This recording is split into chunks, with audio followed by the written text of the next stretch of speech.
चलिए आज की वीडियो में आप सभी का बहुत बहुत स्वागत है। आज हम देखने वाले हैं जीव विज्ञान बायोलॉजी का पेपर, जो कि आपको 18 मार्च का होने वाला है क्या। ठीक है, तो देखिए इसमें बहुत ही ज़्यादा इंपॉर्टेंट क्वेश्चंस हम लेके आए हैं आपके लिए, तो इसको अच्छे से आप देखिए किस प्रकार के क्वेश्चन आपसे वहाँ पे पूछेंगे। इस पेपर में से आपके बहुत सारे क्वेश्चन वहाँ पे आपसे पूछे जाएंगे क्या। देखिए खंड से आपके MCQs यहाँ पे स्टार्ट होते हैं। देखिए गैर एल्बुमिनस बीज का उदाहरण है, तो गैर एल्बुमिनस बीज का उदाहरण है आपका मटर का। मटर का क्या हो जाएगा आपका गैर एल्बुमिनस बीज का उदाहरण यहाँ पे हो जाएगा। तो ऑप्शन नंबर स यहाँ पे बिल्कुल करेक्ट आंसर आपके रहेगा क्या। मानव जनन में प्रक्रिया को सही क्रम में चुनिए, तो ऑप्शन ए बिल्कुल ये क्या है आपका बिल्कुल सही ऑप्शन यहाँ पे रहेगा। कि इस प्रकार के आपसे वहाँ पे क्वेश्चन पूछे जाएंगे क्या। निम्नलिखित में से कौन सी महिलाओं में बंधेग्रहण प्रक्रिया है। ठीक है, महिलाओं में बंधेग्रहण, तो ये है नलिका उच्छेदन। ठीक है, ये ट्यूबेक्टोमी भी इसे अपन कहते हैं क्या। ठीक है, अगला क्वेश्चन है DNA आनुवंशिक पदार्थ है, इसके बारे में सुस्पष्ट प्रमाण कौन से वैज्ञानिकों के प्रयोग से प्राप्त होता है। तो ये अल्फ्रेड हर्शे व मार्था चेस के, ये बिल्कुल करेक्ट आंसर आपके रहेगा क्या। अगला क्वेश्चन है आपका DNA में ग्वानिन नाइट्रोजनी क्षार कौन से नाइट्रोजन क्षार से युग्मित होता है। तो ये होता है आपका साइटोसिन से। अगला है डार्विन फिंच का उदाहरण, तो डार्विन फिंच का उदाहरण आपके अनुकूली विकिरण बिल्कुल करेक्ट आंसर रहता है। ये भी ऑप्शन में आता है कई बार, और सबसे अगर दोनों ऑप्शन दिया है तो फिर आपको इस वाले को टिक करना होता है क्या। अगला है जीवाणु जनित रोग है, तो जीवाणु जनित रोग यहाँ पे आपके डिप्थीरिया है। अगला क्वेश्चन, निम्नलिखित में से कौन सा सूक्ष्मजीव सिट्रिक अम्ल का उत्पादन करता है। तो आपका एस्परजिलस नाइगर ये क्या करता है, सिट्रिक अम्ल का उत्पादन करता है क्या। एगारोज जेल प्राप्त किया जाता है, तो ये समुद्री घास से किया जाता है। जैव प्रौद्योगिकी द्वारा तैयार गोल्डन राइस प्रचुर मात्रा में होती है, तो यहाँ पे आपके विटामिन ए की इसमें प्रचुर मात्रा पाई जाती है। समष्टि घनत्व को घटाने वाले प्रक्रमों का सही समूह है, तो यह है आपके मृत्युदर और उत्प्रवासन। अगला क्वेश्चन है समष्टि पारस्परिक क्रिया जिसमें दोनों जातियों का लाभ होता है, उसको बोलते हैं स्वपरोपकारिता। ठीक है, स्वपकारिता इसको अपन बोलते हैं। मानव निर्मित पारितंत्र का उदाहरण तो यह है आपके एक्वेरियम में जल जीवशाला गया। खाद्य श्रृंखलाओं के प्राकृतिक अंतर संबंध को कहते हैं, तो इनको बोलते हैं अपन आहार जाल। अगला क्वेश्चन है दक्षिण अफ्रीका के जोहान्सबर्ग में सतत विकास पर विश्व शिखर सम्मेलन कब आयोजित किया गया था। तो 2002 में, मतलब कि 2002 में आयोजित किया गया था। हॉट स्पॉट का उदाहरण है तो ये हिमालय, यहाँ पे बिल्कुल करेक्ट आंसर आपके आ जाएगा क्या। इसी के साथ ही आपके fill in the blanks start होते हैं। ठीक है, और आपके MCQ यहाँ पे फिनिश होते हैं। ठीक है, ऐसे आपसे प्रश्न अगले यही पूछे जाएंगे। त्रिशल्यन के पश्चात केंद्रीय कोशिका बन जाती है, तो केंद्रीय कोशिका यहाँ पे प्राथमिक भ्रूणपोष का केंद्रक बन जाती है क्या। अगला अंडोत्सर्ग के दौरान अंडाशय से उत्सर्जित अंडाणु को संग्रहण करने में सहायक होती है, तो यहाँ पे फेलोपियन ट्यूब यहाँ पे सहायक होती है। F2 के लंबे पौधे के जीनोटाइप निर्धारण के लिए F2 के लंबे पौधे का पौने पौधे से संग्रहण करवाया जाता है, इसे कहते हैं, तो इसे बोलते हैं टेस्ट क्रॉस कहा जाता है। DNA के क्षार युग्मों के घटने बढ़ने से उत्परिवर्तन होता है, तो यहाँ पे ट्रांसक्रिप्शन उत्परिवर्तन या म्यूटेशन यहाँ पे आंसर करेक्ट आपके होने वाला है।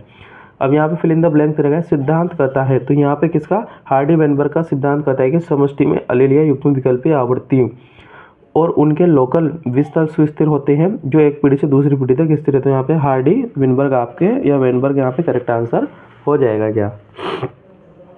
अगला है नामक प्रोटोजोन परजीवी से अमीबा रोग होता है या अमीबाइसिस रोग होता है, तो यहाँ पे आ जाएगा एंट अमीबा हिस्टोलेटिका।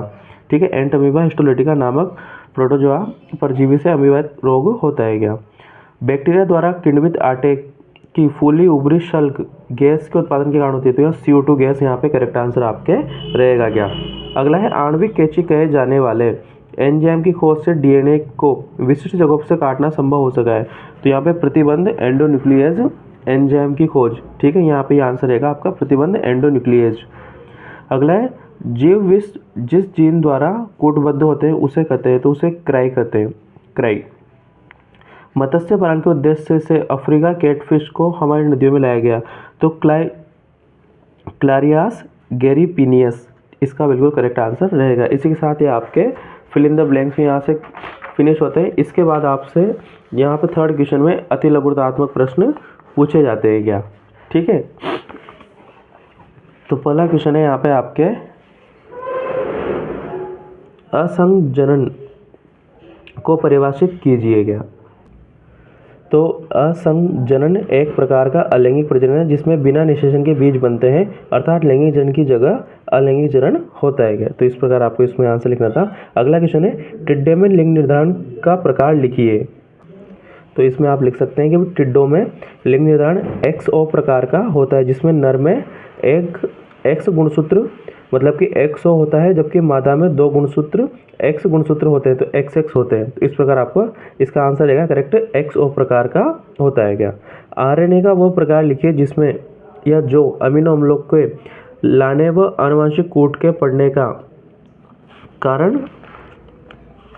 काम करता है। ठीक है,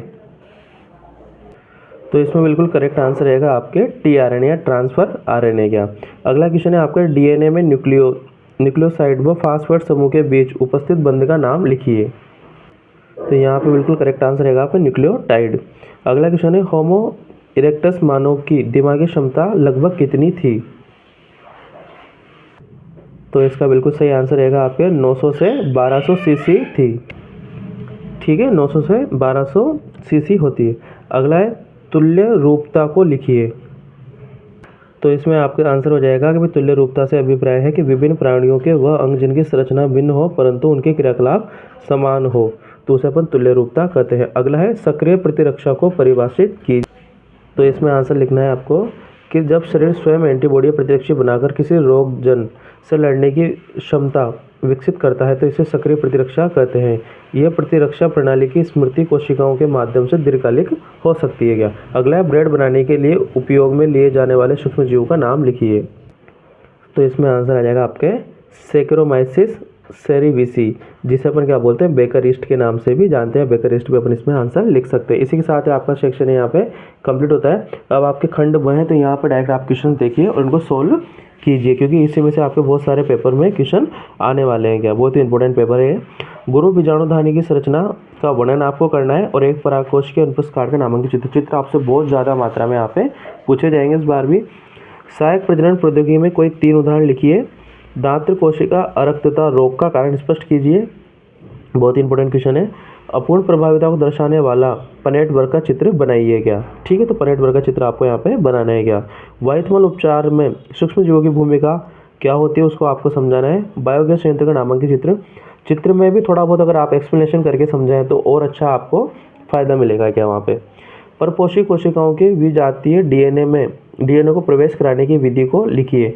और इसी के साथ हम आपको कुछ समय पश्चात इस वीडियो कुछ समय पश्चात ही हम आपको इंपॉर्टेंट क्वेश्चंस भी बता देंगे, जिसमें से आपके 100% वहाँ पे क्वेश्चन आने वाले हैं। वैसे तो इसमें से भी आएंगे और उसमें से भी 100% आपको क्वेश्चन देखने को वहाँ पे मिलेंगे। तो कम से कम आप उस पेपर को भी अच्छे से या उन क्वेश्चनों को भी आप करके जाएँ। ई कोलाई क्लोनिन संवाहक PBR 322 का चित्र बनाइए। और अगला क्वेश्चन है आपके, परजीवी जंतु की परिभाषा लिखिए।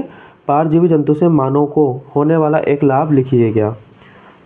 14 नंबर क्वेश्चन, रोगों की प्रारंभिक पहचान करने में आणविक निदान तकनीक किस प्रकार सहायक है। उदाहरण देकर आपको इसको समझाना है और स्वस्थानीय संरक्षण को उदाहरण देकर यहाँ पे समझाना है। जितना हो सके क्वेश्चनों में आप उदाहरण देने की वो कीजिए कोशिश, ताकि क्या आपको मार्क्स आसानी से यहाँ पे मिल सके और आपके नंबर भी कटने के चांसेस बहुत ही कम रहेंगे क्या। अगला क्वेश्चन है आपका, यहीं से आपका सेक्शन C स्टार्ट होता है। यहाँ पे लॉन्ग क्वेश्चन आपको लिखने होते हैं, लगभग 100 शब्दों में आपको आंसर कंप्लीट करना होता है। यहाँ पे अथवा वाले क्वेश्चन भी आपको मिल जाते हैं। बहुत ईजी क्वेश्चन आएंगे यहाँ से। शुक्र जनन किसको समझाइए। शुक्र जनन भी आ सकता है, अंड जनन भी यहाँ पे आ सकता है क्या। ठीक है, शुक्राणु के निम्नलिखित भाग के कार्य लिखिए। तो ठीक है, इनके कार्य आपको और इसमें आप डायग्राम भी ऐड कर दीजिएगा, जिससे क्या और अच्छा आपको फायदा मिलेगा। यहाँ पे DNA व RNA के बीच 3 अंतर लिखिए, ये आपको समझाना है। या फिर अथवा में आपको दोहरे कार्य करने वाला आनुवंशिक कूट और DNA का वह खंड जो पॉलीपेप्टाइड का कूट लेखन करता है, या DNA खंड जिसे एंजाइम द्वारा जुड़ते हैं। अगला क्वेश्चन है, संभार तंत्र या लॉजिस्टिक समष्टि वृद्धि का वर्णन कीजिए। ये अथवा है, समष्टि का कोई 3 महत्वपूर्ण विशेषताएं लिखिए क्या। बहुत ही इजी क्वेश्चन है इस चैप्टर से यहाँ पे आपके। अगला है सेक्शन D, लास्ट सेक्शन रहता है। यहाँ पे 2 क्वेश्चन आपसे पूछे जाते हैं। वर्ड्स लिमिट और बढ़ जाती है और नंबर भी यहाँ पे 4-4 मिलते हैं आपको क्या। तो एड्स का पूरा नाम आपको लिखना है। ठीक है, एक्वायर्ड इम्यूनो डिफिशियंसी सिंड्रोम। और HIV संक्रमण के 4 तरीके लिखे हैं और यहाँ पे आप HIV का फुल फॉर्म भी लिख देना गया। HIV संक्रमण की रोकथाम का उपाय लिखना है। ये 3 क्वेश्चन आपको यहाँ पे बताने हैं। ये नहीं आते हैं तो आप इन वाले का विकल्प का चयन कर सकते हैं, पर आपको पढ़ के पूरा ही जाना है कि वहाँ पे कोई सा भी क्वेश्चन आ सकता है। क्योंकि संस्पर्श संदमक को परिभाषित कीजिए। सुदम अबूर्ध व दुर्दम अबूर्ध में अंतर स्पष्ट कीजिए। कैंसर से किसी एक कारण को लिखिए। तो आप इस वाले क्वेश्चन कीजिए, बहुत ही इजी क्वेश्चन है आपको ऊपर वाला। इजी तो नीचे वाला भी है, बट इसको करोगे तो और ज़्यादा फायदा आपको मिलेगा, क्योंकि इसमें नंबर करने के चांसेस बिल्कुल भी नहीं है।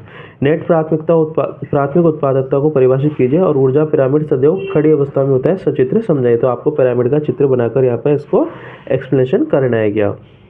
अथवा में स्थित शस्य या खड़ी फसल को परिभाषित कीजिए और एक स्थलीय पारतंत्र में अपघटन की प्रक्रिया को महत्वपूर्ण चरणों को समझाइएगा। तो इसी के साथ ही आपका पेपर यहाँ पे फिनिश होता है। बहुत ही इंपॉर्टेंट पेपर है, कम से कम इस पेपर को आप अच्छे से पढ़ के जाइए। और कुछ समय पश्चात हम इसके लिए कुछ इंपॉर्टेंट क्वेश्चन जो आपके कल सीधे प्रश्न पत्र में पूछे जाएंगे, तो उन क्वेश्चनों को भी आप देखिएगा। इसी के साथ ही आपका पेपर फिनिश होता है क्या।